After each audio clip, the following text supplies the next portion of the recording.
أعوذ بالله من الشيطان الرجيم. بسم الله الرحمن الرحيم. شهد الله أنه لا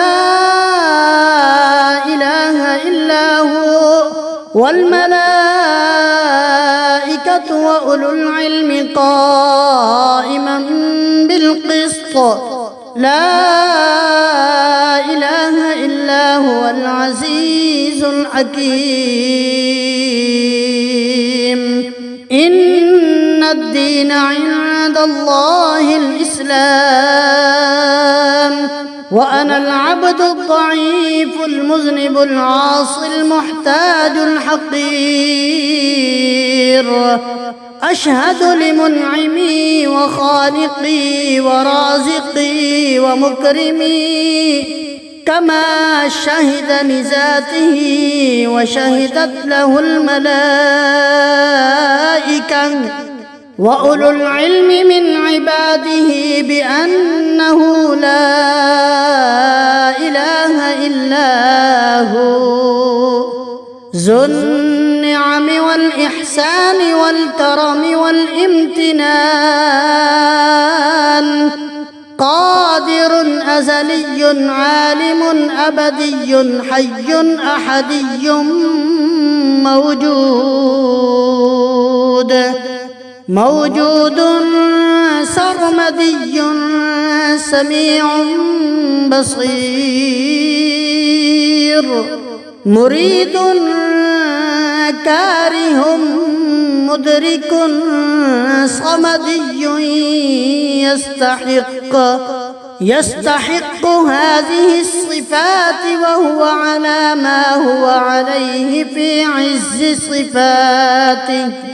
كان قويا قبل وجود القدرة والقوة وكان عليما قبل إيجاد العلم والعلة. لم يزل سلطانا إذ لا مملكة ولا مال ولم يزل سبحانا على جميع الأهوال. وجوده قبل القبل في أزل الأزال وبقاؤه بعد البعد من غير انتقال ولا زوال. غني في الأول والآخر مستغن في الباطن والظاهر. لا جور في قضيته ولا ميل في مشيئته ولا ظلم في تقديره. ولا مهرب من حكومته ولا ملجأ من سطواته ولا من جاء من نقماته. سبقت رحمته غضبه ولا يفوته أحد إذا طلبه. أزاح العلل في التكليف وسوى التوفيق بين الضعيف والشريف.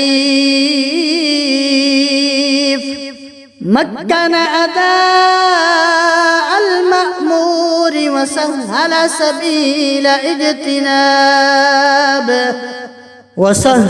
سبيل اجتناب المحظور. لم يكلف الطاعة إلا دون الوسع والطاقة. سبحانه ما أبين كرمه وأعلى شأنه. سبحانه ما أجل نيله وأعظم إحسانه. بعث الأنبياء ليبين عدله ونصب الأوصياء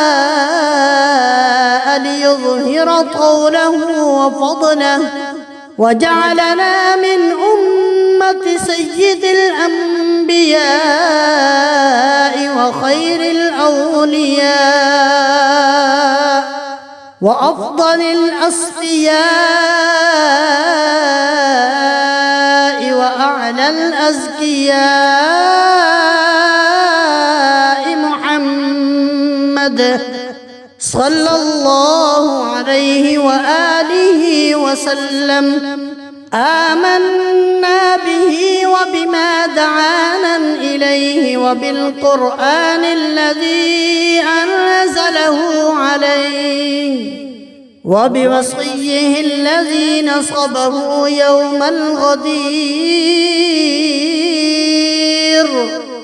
وأشار بقوله هذا علي إليه. وأشهد أن الأئمة الأبرار والخلفاء الأخيار بعد الرسول المختار علي قامع الكفار ومن بعده سيد أولاده الحسن بن علي ثم أخوه السبط التابع لمرضاة الله الحسين ثم العابد علي ثم الباقر محمد ثم الصادق جعفر ثم الكاظم موسى ثم الرضا علي ثم التقي محمد ثم النقي علي ثم الزكي العسكري الحسن ثم الحجة الخلف القائم المنتظر المهدي المرجى الذي ببقائه بقيت الدنيا وبيمنه رزق الورى وبوجوده ثبتت الأرض والسماء وبه يملأ الله الأرض قسطا وعدلا بعدما ملئت ظلما وجورا. وأشهد أن أقوالهم حجة وامتثالهم فريضة وطاعتهم مفروضة ومودتهم لازمة مقضية والاقتداء بهم منجية ومخالفتهم مرضية وهم سادات أهل الجنة أجمعين وشفعاء يوم الدين وأئمة أهل الأرض على اليقين وأفضل الأوصياء المرضيين.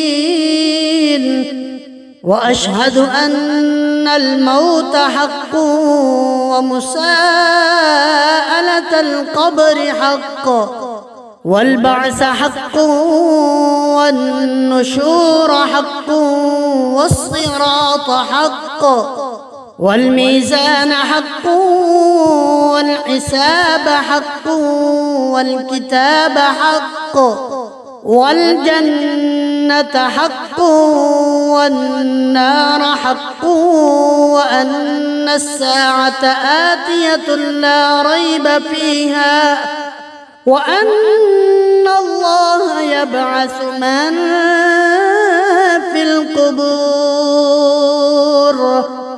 اللهم فضلك رجائي وكرمك ورحمتك أملي لا عمل لي أستحق به الجنة ولا طاعة لي أستوجب بها الرضوان إلا أني اعتقدت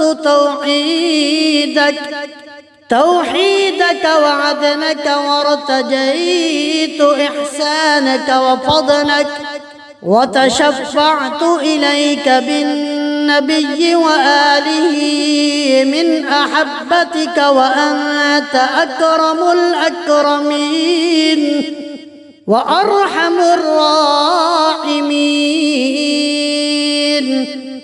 وصلى الله على نبينا محمد وآله أجمعين الطيبين الطاهرين وسلم تسليما كثيرا ولا حول ولا قوة إلا بالله العلي العظيم. اللهم يا أرحم الراحمين إني أودعتك يقيني هذا وثبات ديني وأنت خير مستودع وقد أمرتنا بحفظ الودائع فرده علي وقت حضور موتي برحمتك يا أرحم الراحمين. اللهم إني أعوذ بك من العديلة عند الموت. اللهم يا أرحم الراحمين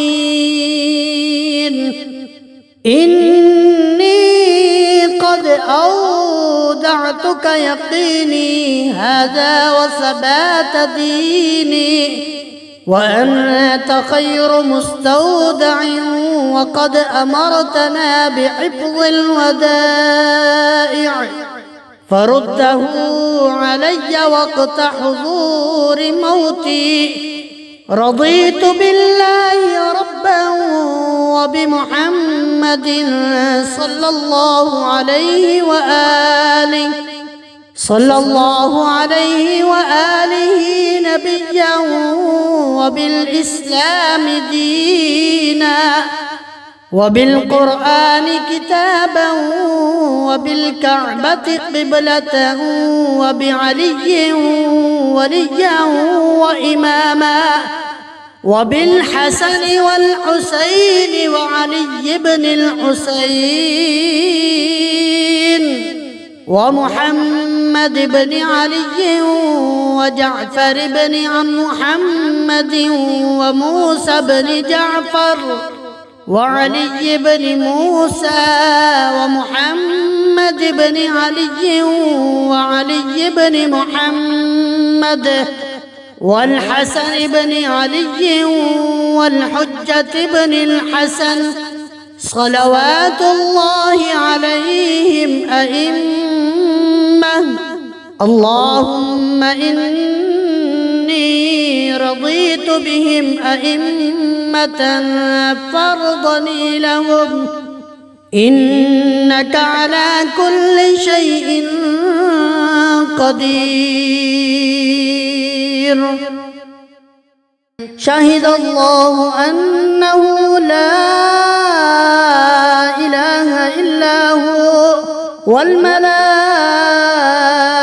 وأولو العلم قائما بالقسط لا إله إلا هو العزيز الحكيم. إن الدين عند الله الإسلام وأنا أنا العبد الضعيف المذنب العاصي المحتاج الحقير، أشهد لمنعمي وخالقي ورازقي ومكرمي كما شهد لذاته وشهدت له الملائكة وأولو العلم من عباده بأنه لا إله إلا هو، ذو النعم والإحسان والكرم والامتنان، قادر أزلي عالم أبدي حي أحدي موجود سرمدي سميع بصير، مريد كاره مدرك صمدي يستحق هذه الصفات وهو على ما هو عليه في عز صفاته. كان قويا قبل وجود القدرة والقوة، وكان عليما قبل إيجاد العلم والعلة، لم يزل سلطانا إذ لا مملكة ولا مال، ولم يزل سبحانا على جميع الأهوال، وجوده قبل القبل في أزل الأزال، وبقاؤه بعد البعد من غير انتقال ولا زوال، غني في الأول والآخر، مستغن في الباطن والظاهر، لا جور في قضيته ولا ميل في مشيئته ولا ظلم في تقديره، ولا مهرب من حكومته ولا ملجأ من سطواته ولا من جاء من نقماته، سبقت رحمته غضبه ولا يفوته أحد إذا طلبه، أزاح العلل في التكليف، وسوى التوفيق بين الضعيف والشريف، مكن أداء المأمور وسهل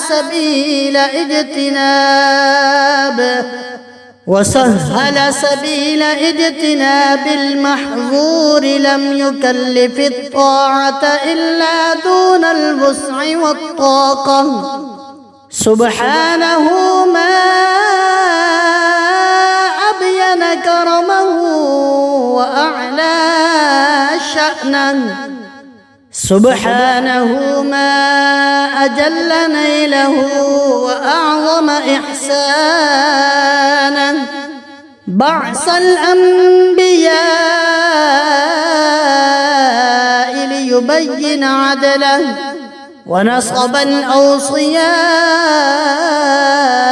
ليظهر طوله وفضله، وجعلنا من أمة سيد الأنبياء وخير الأولياء وأفضل الأصفياء وأعلى الأزكياء، محمد صلى الله عليه وآله وسلم. آمنا به وبما دعانا إليه وبالقرآن الذي أنزله عليه وبوصيه الذي نصبه يوم الغدير. وأشار بقوله هذا علي إليه.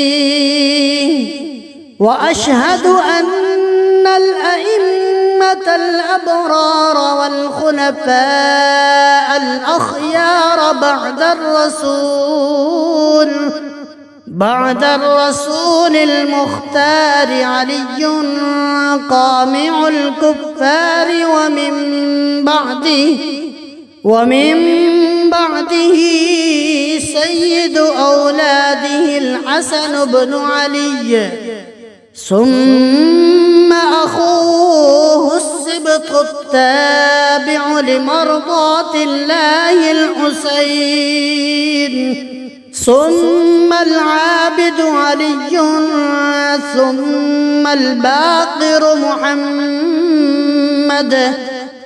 ثم الصادق جعفر، ثم الكاظم موسى، ثم الرضا علي، ثم التقي محمد، ثم النقي علي، ثم الزكي العسكري الحسن، ثم الحجة الخلف القائم المنتظر المهدي المرجى الذي ببقائه بقيت الدنيا، وبيمنه رزق الورى، وبوجوده ثبتت الأرض والسماء، وبه يملأ الله الأرض قسطا وعدلا بعدما ملئت ظلما وجورا. وأشهد أن أقوالهم حجة وامتثالهم فريضة وطاعتهم مفروضة ومودتهم لازمة مقضية، والاقتداء بهم منجية ومخالفتهم مرضية، وهم سادات أهل الجنة أجمعين وشفعاء يوم الدين وأئمة أهل الأرض على اليقين، وأفضل الأوصياء المرضيين. وأشهد أن الموت حق ومساءلة القبر حق والبعث حق والنشور حق والصراط حق والميزان حق والحساب حق والكتاب حق والجنة حق والنار حق، وأن الساعة آتية لا ريب فيها، وأن الله يبعث من في القبور. اللهم فضلك رجائي وكرمك ورحمتك أملي، لا عمل لي أستحق به الجنة ولا طاعة لي أستوجب بها الرضوان إلا أني اعتقدت توحيدك وعدلك، وارتجيت إحسانك وفضلك، وتشفعت إليك بالنبي وآله من أحبتك وأنت أكرم الأكرمين وأرحم الراحمين. وصلى الله على نبينا محمد وآله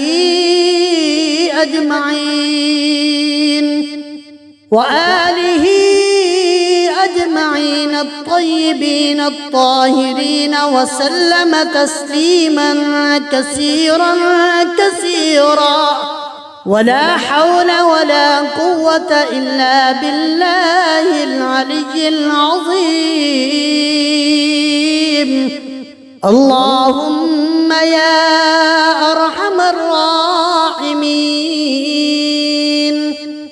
إني أودعتك يقيني هذا وثبات ديني، وأنت خير مستودع وقد أمرتنا بحفظ الودائع، فرده علي وقت حضور موتي برحمتك يا أرحم الراحمين. اللهم إني أعوذ بك من العديلة عند الموت. اللهم يا أرحم الراحمين،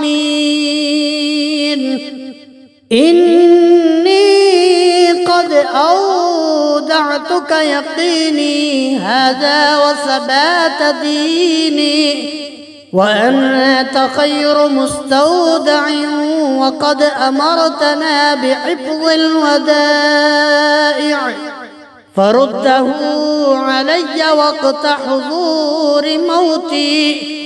رضيت بالله ربا وبمحمد صلى الله عليه وآله نبيا وبالإسلام دينا وبالقرآن كتابا وبالكعبة قبلة وبعلي وليا وإماما وبالحسن والحسين وعلي بن الحسين ومحمد بن علي وجعفر بن محمد وموسى بن جعفر وعلي بن موسى ومحمد بن علي وعلي بن محمد والحسن بن علي والحجة بن الحسن صلوات الله عليهم أئمة. اللهم إني رضيت بهم أئمة فارضني لهم، إنك على كل شيء قدير. شهد الله أنه لا إله إلا هو والملائكة وأولو العلم قائما بالقسط، لا إله إلا هو العزيز الحكيم. إن الدين عند الله الإسلام، وأنا العبد الضعيف المذنب العاصي المحتاج الحقير، أشهد لمنعمي وخالقي ورازقي ومكرمي كما شهد لذاته وشهدت له الملائكة وأولو العلم من عباده بأنه لا إله إلا هو ذو النعم والإحسان الإحسان والكرم والامتنان، قادر أزلي عالم أبدي حي أحدي موجود سرمدي سميع بصير، مريد كاره مدرك صمدي يستحق هذه الصفات، وهو على ما هو عليه في عز صفاته. كان قويا قبل وجود القدرة والقوة، وكان عليما قبل إيجاد العلم والعلة. لم يزل سلطانا إذ لا مملكة ولا مال، ولم يزل سبحانا على جميع الأهوال. وجوده قبل القبل في أزل الأزال، وبقاؤه بعد البعد من غير انتقال ولا زوال. غني في الأول والآخر، مستغن في الباطن والظاهر، لا جور في قضيته ولا ميل في مشيئته، ولا ظلم في تقديره، ولا مهرب من حكومته، ولا ملجأ من سطواته، ولا من جاء من نقماته. سبقت رحمته غضبه، ولا يفوته أحد إذا طلبه. أزاح العلل في التكليف، وسوى التوفيق بين الضعيف والشريف.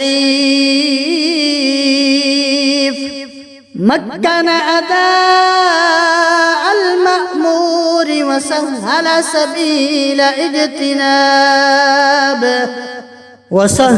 سبيل اجتناب المحظور. لم يكلف الطاعة إلا دون الوسع والطاقة.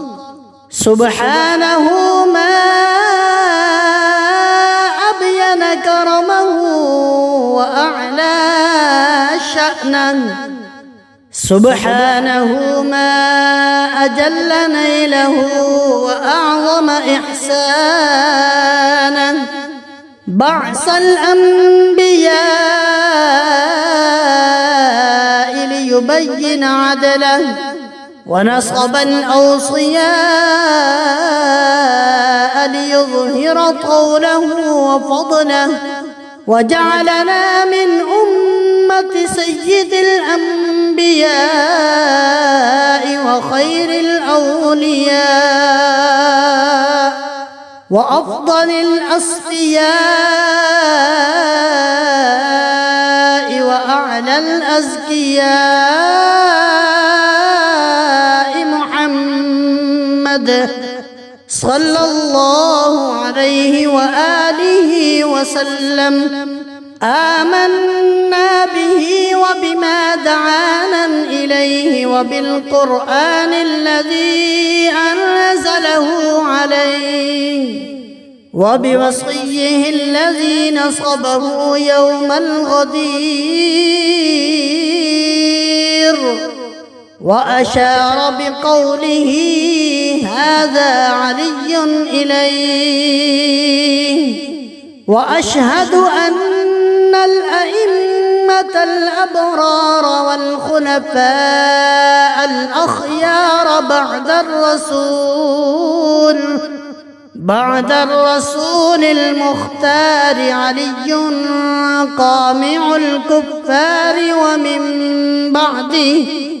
ومن بعده سيد أولاده الحسن بن علي، ثم أخوه السبط التابع لمرضاة الله الحسين، ثم العابد علي، ثم الباقر محمد، ثم الصادق جعفر، ثم الكاظم موسى، ثم الرضا علي، ثم التقي محمد، ثم النقي علي، ثم الزكي العسكري الحسن،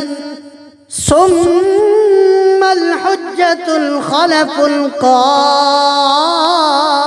المنتظر المهدي المرجى، الذي ببقائه بقيت الدنيا، وبيمنه رزق الورى، وبوجوده ثبتت الأرض والسماء، وبه يملأ الله الأرض قسطا وعدلا بعدما ملئت ظلما وجورا، وأشهد أن أقوالهم حجة وامتثالهم فريضة، وطاعتهم مفروضة، ومودتهم لازمة مقضية، والاقتداء بهم منجية، ومخالفتهم مرضية، وهم سادات أهل الجنة أجمعين، وشفعاء يوم الدين، وأئمة أهل الأرض على اليقين، وأفضل الأوصياء المرضيين، وأشهد أن الموت حق، ومساءلة القبر حق، والبعث حق، والنشور حق، والصراط حق، والميزان حق، والحساب حق، والكتاب حق، والجنة حق، والنار حق، وأن الساعة آتية لا ريب فيها، وأن الله يبعث من في القبور. اللهم فضلك رجائي، وكرمك ورحمتك أملي، لا عمل لي أستحق به الجنة، ولا طاعة لي أستوجب بها الرضوان، إلا أني اعتقدت توحيدك وعدلك، وارتجيت إحسانك وفضلك، وتشفعت إليك بالنبي وآله من أحبتك، وأنت أكرم الأكرمين وأرحم الراحمين. وصلى الله على نبينا محمد وآله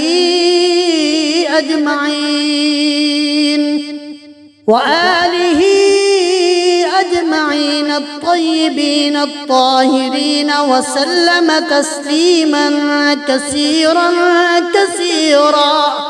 ولا حول ولا قوة إلا بالله العلي العظيم.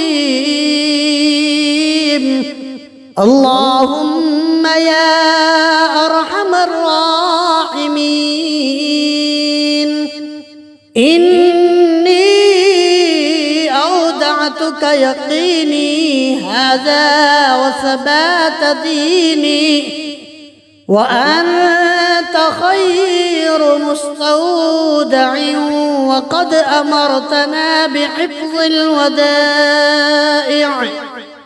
فرده علي وقت حضور موتي برحمتك يا أرحم الراحمين. اللهم إني أعوذ بك من العديلة عند الموت. اللهم يا أرحم الراحمين، إني قد أودعتك يقيني هذا وثبات ديني، وأنت خير مستودع، وقد أمرتنا بحفظ الودائع، فرده علي وقت حضور موتي. رضيت بالله ربا وبمحمد صلى الله